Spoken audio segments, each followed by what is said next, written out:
قرآن مجید اور معراج۔ معراج کے اسرار، اعلانات، احکامات، بشارتیں اور انعامات۔ عام طور پر یہ سمجھا جاتا ہے کہ قرآن مجید میں معراج کا بیان سورہ اسراء، جس کو سورہ بنی اسرائیل بھی کہتے ہیں، کہ صرف ابتدائی 3-4 آیتوں میں ہے، یعنی سبحان الذی اسریٰ بعبدہ لیلا من المسجد الحرام الی المسجد الاقصی الذی بارکنا حولہ لنریہ من آیاتنا انہ ھو السمیع البصیر۔ سورہ بنی اسرائیل۔ پاک ہے وہ خدا جو اپنے بندے کو رات کے وقت مسجد حرام یعنی کعبہ سے اس مسجد اقصیٰ یعنی بیت المقدس تک لے گیا، جس کے ارد گرد ہم نے برکت نازل کی ہے تاکہ ہم اپنے بندے کو اپنی نشانیاں دکھائیں۔ وہی سننے والا اور دیکھنے والا ہے۔ لیکن ہم نے اس سورت کو شروع سے اخیر تک بار بار پڑھا اور ہر بار اس یقین کے ساتھ ختم کیا کہ یہ پوری سورت معراج کے اسرار و حقائق، نتائج و عبر اور احکام و اعلانات سے معمور ہے۔ سب سے پہلے ہم یہ بتانا چاہتے ہیں کہ اس سورت کے جلی عنوانات کیا ہیں۔ نمبر 1، یہ اعلان کہ حضرت صلی اللہ علیہ وآلہ وسلم نبی القبلتین یعنی کعبہ اور بیت المقدس دونوں کے پیغمبر ہیں۔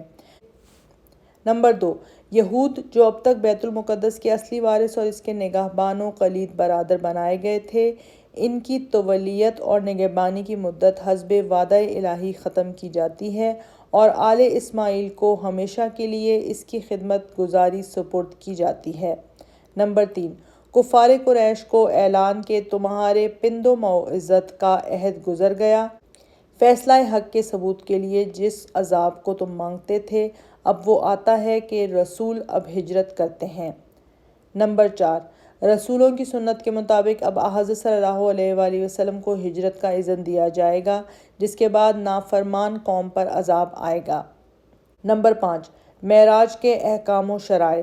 نمبر 6، نماز پنجگانہ کی فرضیت۔ نمبر 7، نبوت، قرآن، قیامت اور معجزات پر اعتراضات کے جوابات۔ نمبر 8، حضرت موسیٰ علیہ السلام کے حالات اور واقعات سے اجتہاد۔ حضرت صلی اللہ علیہ وآلہ وسلم کا نبی القبلتین ہونا۔ حضرت ابراہیم علیہ السلام کے گھرانے کو اللہ تعالیٰ نے دنیا کی سعادتوں اور برکتوں کا کلید برادر بنایا تھا اور ان کو ارض مقدس کی تولیت کا منصب عطا کیا تھا، جس کے حدود خدا نے خواب میں حضرت ابراہیم علیہ السلام کو دکھائے تھے۔ لیکن اسی کے ساتھ تورات میں بار بار اعلان کر کے یہ بھی ان کو سنا دیا گیا تھا کہ اگر انہوں نے خدا کے احکام کی اطاعت اور پیغمبروں کی تصدیق نہ کی تو یہ منصب ان سے چھین لیا جائے گا۔ حضرت ابراہیم علیہ السلام کو اسماعیل و اسحاق 2 بیٹے عطا ہوئے تھے اور ارض مقدس کو ان دونوں بیٹوں کے درمیان تقسیم کر دیا گیا تھا، یعنی شام کا ملک حضرت اسحاق علیہ السلام کو اور عرب کا ملک حضرت اسماعیل علیہ السلام کو ملا تھا۔ شام میں بیت المقدس اور عرب میں کعبہ واقع تھا۔ حضرت اسحاق علیہ السلام کے فرزندوں کو، جن کا مشہور نام بنی اسرائیل ہے، اسرائیل یعنی حضرت اسحاق علیہ السلام کے بیٹے یعقوب کا لقب تھا۔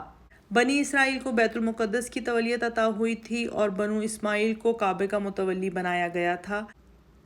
حضرت ابراہیم علیہ السلام کی اولاد میں جس قدر پیغمبر پیدا ہوئے، ان میں سے بنو اسرائیل کا قبلہ بیت المقدس اور بنو اسماعیل کا کعبہ تھا۔ گویا حضرت صلی اللہ علیہ وآلہ وسلم سے پہلے جس قدر انبیاء علیہ السلام عرب یا شام میں مبعوث ہوئے، وہ ان دونوں قبلوں میں سے صرف ایک کے متولی تھے۔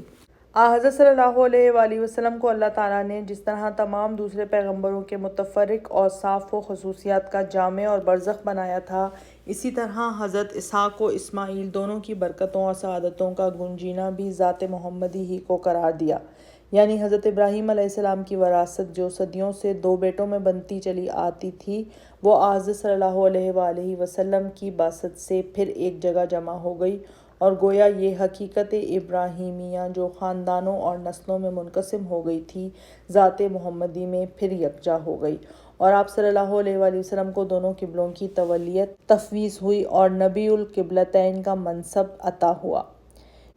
یہی نقطہ تھا جس کے سبب حضرت صلی اللہ علیہ وآلہ وسلم کو کعبہ اور بیت المقدس دونوں طرف رخ کرنے کا حکم دیا گیا اور اسی لیے معراج میں آپ صلی اللہ علیہ وآلہ وسلم کو مسجد حرام یعنی کعبہ سے مسجد اقصیٰ یعنی بیت المقدس تک لے جایا گیا اور مسجد اقصیٰ میں تمام انبیاء علیہ السلام کی صف میں آپ صلی اللہ علیہ وآلہ وسلم کو امامت پر مامور کیا گیا،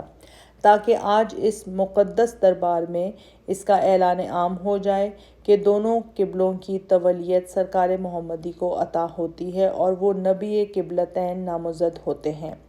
قرآن مجید میں سورہ اسراء کی ابتدا اور واقعہ معراج کا آغاز اسی حقیقت کے اظہار سے ظاہر ہوتا ہے۔ سبحان الذي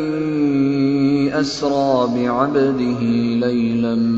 من المسجد الحرام إلى المسجد الأقصى الذي باركنا حوله لنريه من آياتنا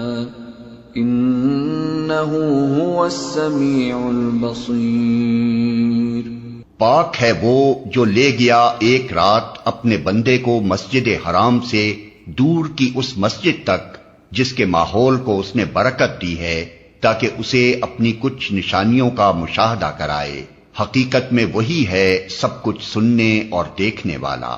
بنی اسرائیل کی مدت تولیت کا قیام۔ بنو اسرائیل کو ارض مقدس کی تولیت کا شرف بہت سی شرائط اور معاہدوں کے ساتھ عطا ہوا تھا، اور یہ کہہ دیا گیا تھا کہ جب وہ غیر معبودوں کی طرف جھکیں گے اور احکام الہی کی عدم پیروی کے ملزم ہوں گے تو یہ منصب ان سے چھین لیا جائے گا اور محکومی و غلامی کی زنجیر ان کی گردنوں میں ڈال دی جائے گی۔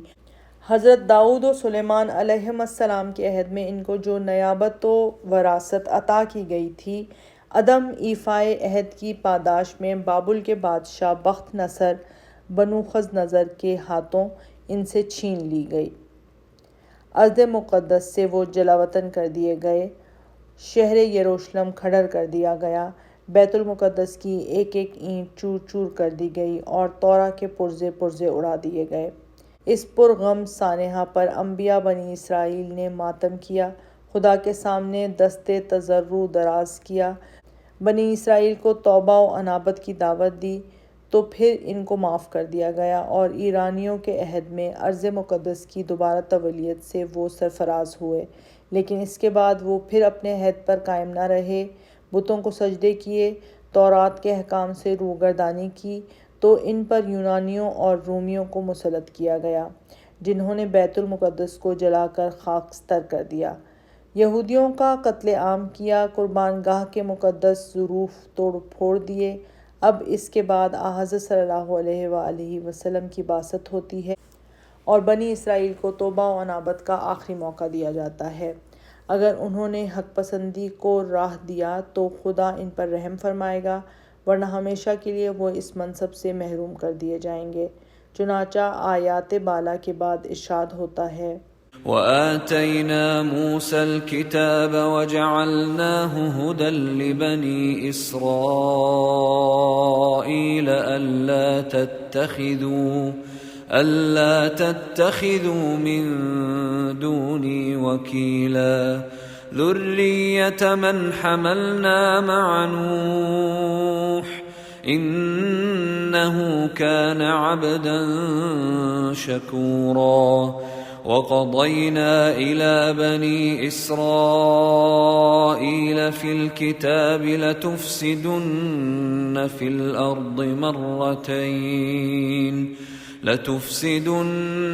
في الأرض مرتين ولتعلن علوا كبيرا فإذا جاء وعد أولاهما بعثنا عليكم عبادا لنا أولي بأس شديد فجاسوا خلال الديار وكان وعدا مفعولا ثم رددنا لكم الكرة عليهم وأمددناكم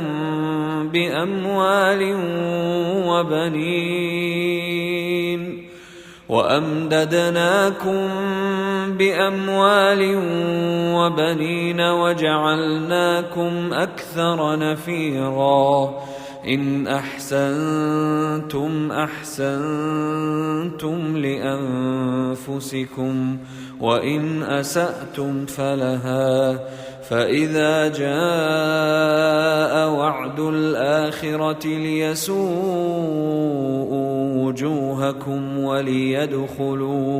وَلِيَدْخُلُوا الْمَسْجِدَ كَمَا دَخَلُوهُ أَوَّلَ مَرَّةٍ وَلِيُتَبِّرُوا مَا عَلَوْا تَتْبِيرًا